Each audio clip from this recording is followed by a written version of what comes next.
అహల్య గారు, నేను అర్జెంటుగా హాస్పిటల్కి వెళ్ళాలి. ఏదో కేసు ఉందంట. ఆకాష్ మెసేజ్ చేశాడు. వెళ్ళొస్తాను. ఒక్క నిమిషం అండి. ఇప్పటిదాకా మీరు కునుకు తీశారు, నిద్రమత్తుగా ఉంటుంది. ఉండండి, వెళ్ళి కాఫీ తీసుకొస్తాను.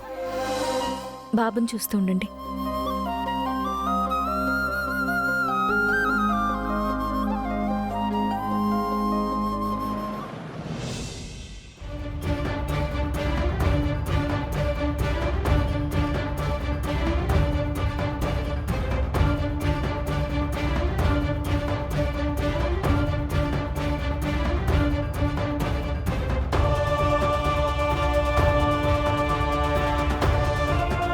ఏ ఆగవే,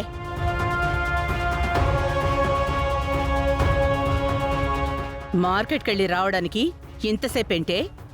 మీరిచ్చిన డబ్బులు కూరగాయలకే సరిపోయాయి అత్తయ్య. ఆటోకి డబ్బులు లేక నడుచుకుంటూ వచ్చాను. ఆటో బుక్ చేసుకుని వస్తే డబ్బులు ఇచ్చేదాని కదా.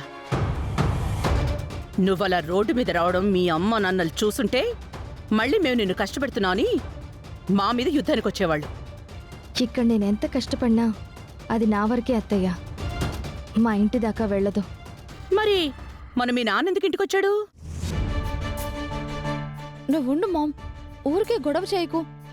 శ్రావ్య, నీతో నాకు చిన్న పనుంది. ఏంటదితి? ఈరోజు ఫంక్షన్లో గౌతమ్ నాకు ఐ లవ్ యూ చెప్పాడు కదా. ఐ లవ్ యూ చెప్పింది నీకు కాదు అని అన్నయ్య చెప్పాడు కదా అదితి. తన మనసులో నీ మీద ఎలాంటి ప్రేమ లేదు అని కూడా చెప్పాడు కదా. ఏంటే, వాడు దీన్ని లవ్ చేయడం లేదని నువ్వు కూడా బుకాయించి చెప్తున్నావా? మా అన్నయ్య చెప్పింది చెప్తున్నానత్తయ్య. ఆ విషయంలో నాకు చిన్న కన్ఫ్యూజన్ ఉంది శ్రావ్య. నాకు కొంచెం క్లారిటీ కావాలి. క్లారిటీగా మా అన్నయ్య నిన్ను లవ్ చెయ్యట్లేదు అదితి. నువ్వు మా అన్నయ్య మీద ఆశలు వదులుకోవడం బెటర్. తను నీకో పని చెప్పింది, ఆ పని మాత్రమే చెయ్యి.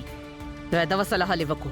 నేను సలహాలు ఇవ్వట్లేదు అత్తయ్య, తన మంచి కోరి చెప్తున్నాను. నిజంగా నువ్వు నా మంచి కోరే దానివే అయితే నా కోసం ఒక్కసారి మీ అన్నయ్యకి కాల్ చేయి. అన్నయ్యకి ఫోన్ చేయడం ఎందుకు అదితి? ఫోన్ చేసి నేను చెప్పినట్టు అడుగు. మేము నీ పక్కన ఉన్నట్టు చెప్పొద్దు.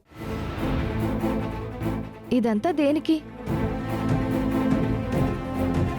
దేనికి ఎందుకు అని అడక్కే, చెప్పింది చెయ్యి. నేను ఫోన్లో అన్నయ్యని ఏం అడగాలి అదితి?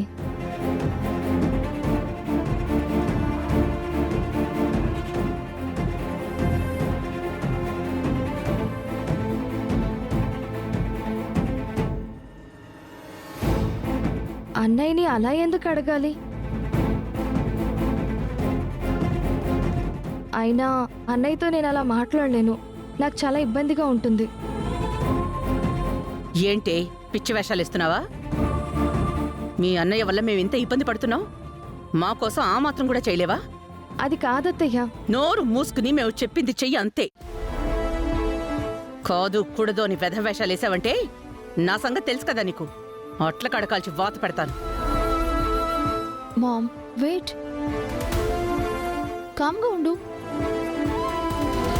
చూడు శ్రావ్య, అహల్య రాకముందు మనమిద్దరం బెస్ట్ ఫ్రెండ్స్. ఒక ఫ్రెండ్గా నాకు హెల్ప్ చేస్తున్నాను అనుకుని మీ అన్నయ్యకి కాల్ చేయి ప్లీజ్. దాన్ని బ్రతిమాలతావేంటి? చెప్పింది చెయ్యపోతే దాన్ని పీక పిసుకుతాను. Please ma'am. శ్రావ్య, నా కోసం ఈ ఒక్కటి చేయవా? సరే అదితి, నీకోసం చేస్తాను.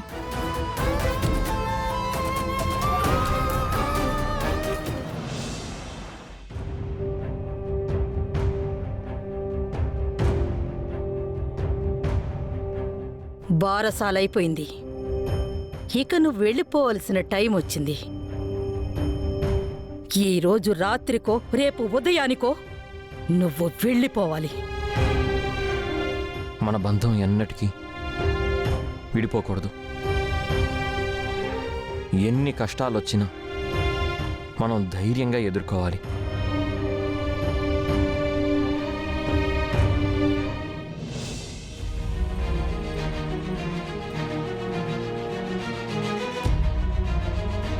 ఏం చేస్తున్నావే?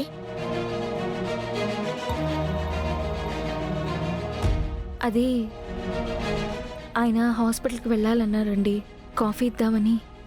ఇప్పుడు కాఫీ ఇవ్వు, వాడు తిరిగి వచ్చిన తర్వాత భోజనం పెట్టు, మళ్ళీ పొద్దున్న లేచాక టిఫిన్ పెట్టు. ఇదే పనేంటే నీకు? నువ్వింకా డ్యూటీ దిగలేదా? వాడి మీద మత్తు వదల్లేదా? లేకపోతే బిడ్డ మీద మమకారం పోలేదా? ఈ ఇంటి మీద ఆస్తి మీద ఆశ చావలేదా? ఇలాగే కాలయాపన చేసి ఇక్కడే పాతుకుపోవాలనుకుంటున్నావా? ఇందాక నీకేం చెప్పానే? అప్పుడే అంతా మర్చిపోయావా? లేదండి, మీరు చెప్పిందంతా గుర్తుంది. గుర్తుంటే ఈ పాటికి నీ పెట్టే బేడ సర్దుకునే పనిలో ఉంటావు, కాని ఇంకా వాడికి సేవ చేస్తూ ఉండవు. తెలివితేటలు చూపిస్తున్నావా? అర్థం చేసుకోండి, నేను మీకు మాట ఇచ్చినట్టుగానే వెళ్ళిపోతాను. వెళ్తాను వెళ్తాను అంటున్నావు, కాని ఇంకా వెళ్ళడం లేదు కదే. గబ్బిలంలా ఈ ఇంటిని పట్టుకుని వేలాడుతున్నావు. దయచేసి నన్ను అపార్థం చేసుకోకండి. నేను వెంటనే కనిపించకుండా వెళ్ళిపోతే ఎన్నో ఇబ్బందులు వస్తాయి. ఇరుగు పొరుగు వాళ్లతో మీరు మాటలు పడాల్సి వస్తుంది. అదంతా నీకెందుకే? నువ్వెళ్ళిపోయిన తర్వాత మేమేమైపోతే నీకెందుకో? అదంతా మేం చూసుకుంటాం. అది కాదండి, నేను వెళ్ళేటప్పుడు ఎవరికి ఏ అనుమానం రాకూడదు. నేను ఎవరికీ తెలియకుండా ఇంట్లో నుంచి వెళ్ళిపోవాలి. ఆ టైం కోసమే ఎదురు చూస్తున్నాను. నువ్వు చెప్పి వెళతావో చెప్పకుండా వెళతావో నీ ఇష్టమని ఆ రోజే చెప్పాను కదా. ఇంకా టైం కోసం చూస్తావేంటి? ఇంకెన్నాళ్ళు చూస్తావు? తప్పకుండా నేను వెళ్ళిపోతానండి.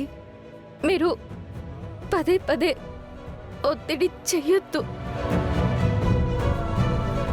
ఎవ్వరికీ అనుమానం రాకుండా ఇంట్లో నుంచి వెళ్ళిపోవాలనే నా ప్రయత్నం. నా వల్ల ఈ ఇంట్లో వాళ్ళు ఎవరితో మాటలు పడకూడదు. దయచేసి అర్థం చేసుకోండి. మీకిచ్చిన మాట తప్పను. నాకు మాట తప్పే ఆలోచన ఎంత మాత్రం లేదు.